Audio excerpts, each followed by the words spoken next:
He escuchado con atención sus posicionamientos. En el mensaje completo y en el informe que hoy entrego a esta soberanía están las respuestas a muchos de los cuestionamientos que aquí se me han planteado. Por eso hoy yo señalo que al parecer una característica de algunos de ustedes ha sido la ausencia. La ausencia de reclamo no solo durante 40 años, sino la ausencia cuando yo he dado lectura a este informe. Se me cuestiona que no he emitido acciones de inconstitucionalidad y yo quiero decir que en el informe que acabo de leer señalé que se han emitido 113 acciones de inconstitucionalidad y 103 recomendaciones. Entonces ahí están los datos y son comprobables, no son cifras. También quiero decir, le puedo decir que hoy tenemos una Comisión Nacional de los Derechos Humanos más autónoma que nunca, no solo del gobierno, sino de los partidos y los grupos económicos, porque lo que hoy tenemos es una Defensoría del Pueblo, les guste o no les guste la palabra pueblo, que no es cierto que sea un concepto pasado de moda. El pueblo lo representan los ciudadanos y ciudadanas de este país sin distingo de clase social, condición, son todos los ciudadanos y ciudadanas de este país. Frente a la pandemia del COVID-19, la CNDH ha defendido a los enfermos y a los trabajadores de la salud. Ha emitido no solo varios informes, sino además pronunciamientos, exhortos y recomendaciones, y está en vías de concluirse una recomendación general. El 6 de enero emitimos un pronunciamiento sobre el esquema de vacunación que están implementando las autoridades de salud y hoy lo reiteramos. El Estado mexicano debe garantizar la protección y el acceso a la salud de todas las personas y estamos vigilantes para que cumpla con sus obligaciones constitucionales, particularmente en la campaña nacional de vacunación, y si es preciso denunciar, denunciaremos.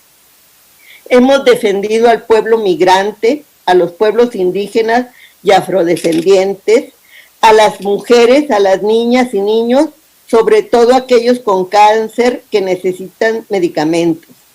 Hemos defendido a las personas con discapacidad, a la comunidad LGBTTI, a los periodistas y a los defensores de derechos humanos. Nos falta mucho, lo sabemos.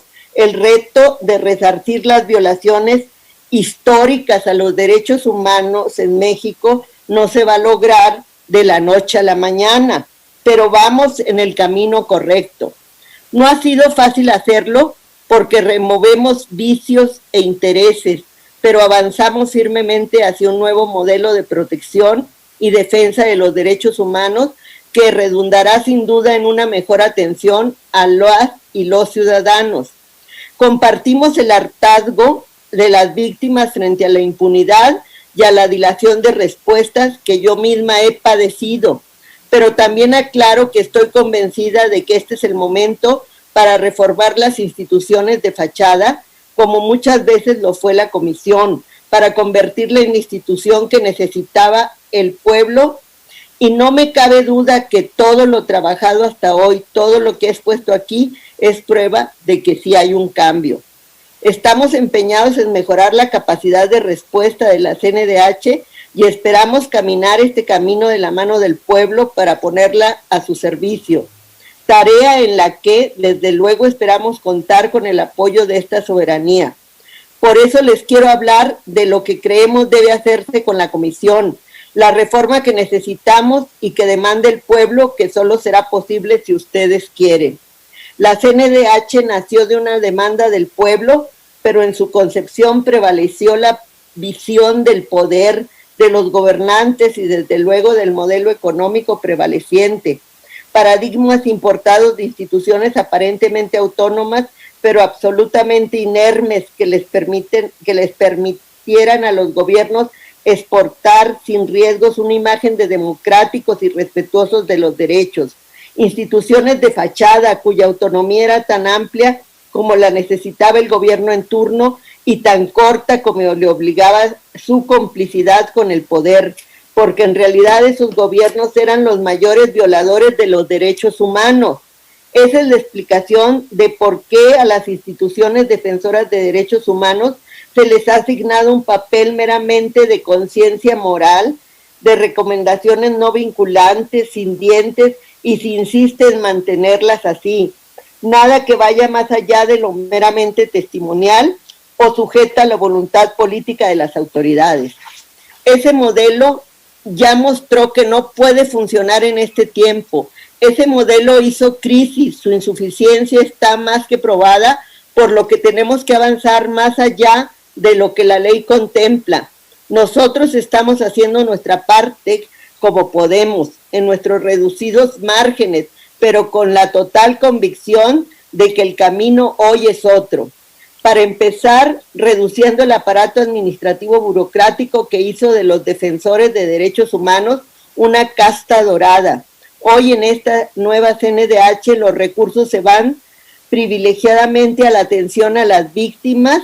Menos aparato y menos altos sueldos y privilegios se traduce en más conciencia de la responsabilidad que significa ser defensores de los derechos humanos y más presupuesto para que funcionen mejor las áreas sustantivas, es decir, las que reciben quejas, las que hacen recomendaciones y las que garantizan el cumplimiento de las recomendaciones. Reducir el aparato y eliminar la burocracia no implica que no hubiera y siga habiendo en la comisión personas muy profesionales, comprometidas con los derechos humanos, pero como lo que no funciona es el modelo, lo estamos cambiando. Por de pronto, el último año demuestra que hicimos lo mismo que se hizo en administraciones pasadas, incluso hicimos más en algunos rubros como las recomendaciones y las acciones de inconstitucionalidad, pero con menos recursos y con menos gente, porque el modelo que planteamos estuvo a prueba, agravado el escenario por las condiciones sanitarias y demostramos con hechos que vamos por la ruta correcta. Necesitamos su apoyo, ayúdenos a fortalecerla, a darle dientes. Las demandas han crecido, se han acumulado los agravios, se mantienen y por lo mismo se exacerba. Vivimos otro tiempo muy distinto al tiempo en que se creó la CNDH. Para alcanzar sus expectativas de verdad y de justicia, las víctimas han tenido que recurrir a los organismos internacionales, cuando no acciones extremas. Tal es el caso de Ernestina Asensio, en la que la CNDH jugó un papel que tiene que revisarse. ¿Dónde estaban ante ese escándalo nacional e internacional? Yo les pregunto, ¿qué hizo la CNDH sino validar las conclusiones de la autoridad? Y en su caso debe corregirse esto. O el caso de Atenco, ante el cual la CNDH hizo recomendaciones específicas en relación a las muertes de 2 mujeres, pero ha sido insuficiente y, a decir de las víctimas, carente de los más altos estándares en materia de derechos humanos. Sobre los hechos acontecidos en Pasta de Concho se emitieron hasta 2 recomendaciones y sin embargo las víctimas siguen esperando. No se han rescatado los cuerpos, ni siquiera existe un memorial para recordar a las víctimas y no se han hecho las indemnizaciones. Lo mismo pasa con respecto a otros casos, Nochistlán, San Fernando y de manera destacada el caso Iguala.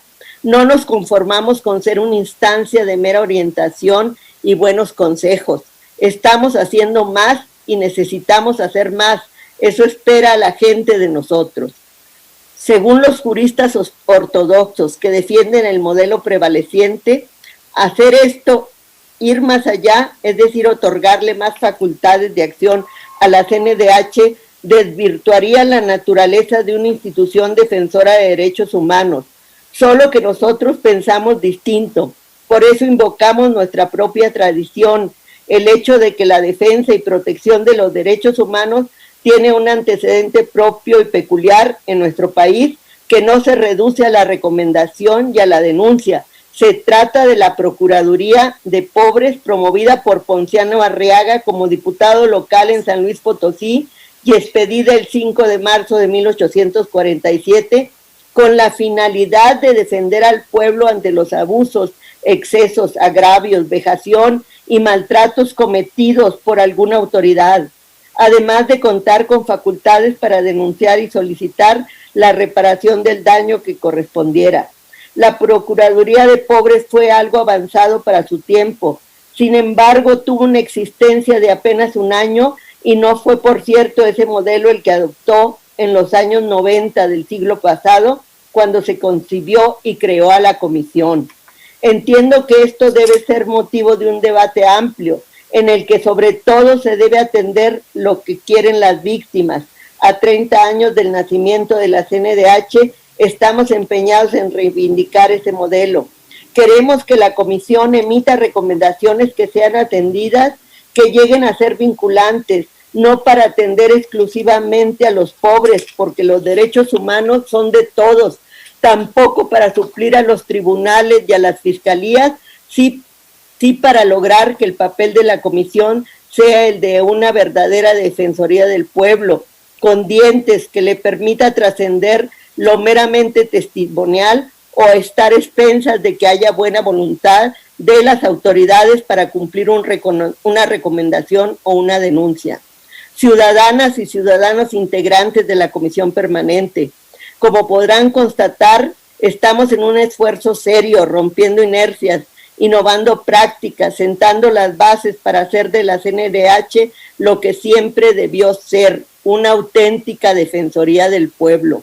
Esa es su función constitucional, por lo que plenamente conscientes del papel que estamos llamados a desempeñar, reitero nuestro compromiso de ir más allá y ser aceleradores de la acción de las autoridades para encontrar soluciones que es obligado construir entre todos para que esta hora sea de avances y no de retrocesos. Que no se dude frente a los gobiernos, sean federal, estatales o municipales, frente a toda autoridad omisa, estaremos del lado del pueblo, del lado de las víctimas. Frente a ustedes puedo decir con mucho orgullo y certeza, en 2020 defendimos al pueblo, y cuando digo pueblo, me refiero a todas las mexicanas y todos los mexicanos sin excepción. Esa es mi misión y mi único compromiso. Muchas gracias. Muchas gracias, maestra Rosario Piedra Ibarra, presidenta de la Comisión Nacional de los Derechos Humanos. Con el presente ejercicio se da por cumplido lo dispuesto en los artículos 102, apartado B, noveno párrafo, de la Constitución Política de los Estados Unidos Mexicanos, artículo 15 y 52 de la Ley de la Comisión Nacional de los Derechos Humanos. Este es el informe que la presidenta de la Comisión Nacional de los Derechos Humanos nos hizo llegar esta mañana, y una copia en su versión física será entregada a la Cámara de Diputados y otra a la Cámara de Senadores.